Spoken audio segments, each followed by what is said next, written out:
எல்லோரும் எப்படி இருக்கீங்க? இன்றைக்கி எங்கள் வீட்டில் புடலங்காய் பொரியல் தாங்க. நாங்கள் வந்து கோயில் கடையில் வாங்கின இந்த மண் வாணலில் வந்து பொரிக்கலான்னு வச்சோம்.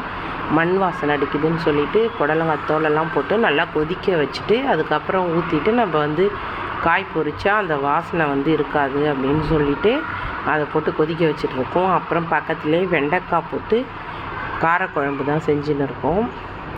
இன்றைக்கி எங்கள் வீட்டில் வந்து கார சால்னா வெண்டைக்காய் போட்டு அப்புறம் வந்து புடலங்காய் பொரியல். இதுதான் இன்றைக்கி மதியம் லஞ்ச் எங்கள் வீட்டில். காரக்குழம்பு இந்த வெயில் டைமில் கொஞ்சம் காரம் கம்மியாக தேங்காய் பால் ஊற்றி வச்சுட்டேன் நான்.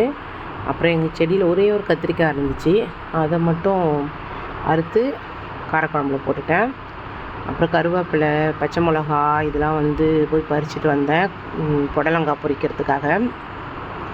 அப்புறம் வாணலில் அந்த தண்ணியெலாம் கொதிக்க வச்சு ஊற்றுனதுக்கப்புறம் மண் வாசனை சுத்தமாக போயிடுச்சு.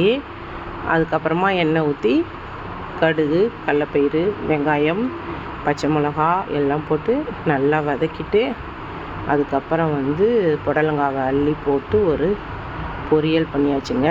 அதுக்குள்ளே என் கேமராவை திருப்பியிருக்கேன்னு நானே கவனிக்கலை. அதுக்கப்புறம் போட்டு வாணலில் இது நார்மலாகவே நல்லா தண்ணி விடும். ஆனால் இந்த மண் வாணலில் போடும்போது டக்குன்னு வெந்துருச்சு. தண்ணி கொஞ்சம் இருக்கிற மாதிரியே இருந்துச்சு. அதனால் நான் கொஞ்சம் நேரம் சிம்மில் வச்சு அதுக்கப்புறம் தான் இறக்குனேன். இந்த வெயில் டைமில் வந்து புடலங்காய், சுரக்காய், வெண்டைக்காய் இந்த மாதிரி தண்ணி காயெல்லாம் நிறைய சாப்பிடுங்க. ரொம்ப நல்ல விஷயந்தான், நல்லது.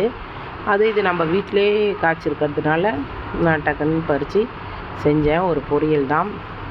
டேஸ்ட்டாக நல்லா இருந்துச்சு. ஃப்ரெஷ்ஷாக இருக்கிறதுனால ரொம்பவே நல்லா இருந்துச்சு டேஸ்ட்டாக.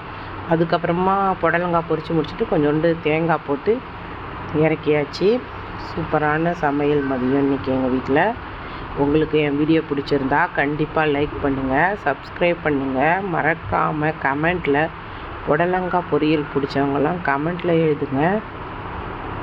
இன்றைக்கி ஈவினிங் மாந்தோப்பு வீடியோ கண்டிப்பாக வரும், மறக்காமல் பாருங்கள்.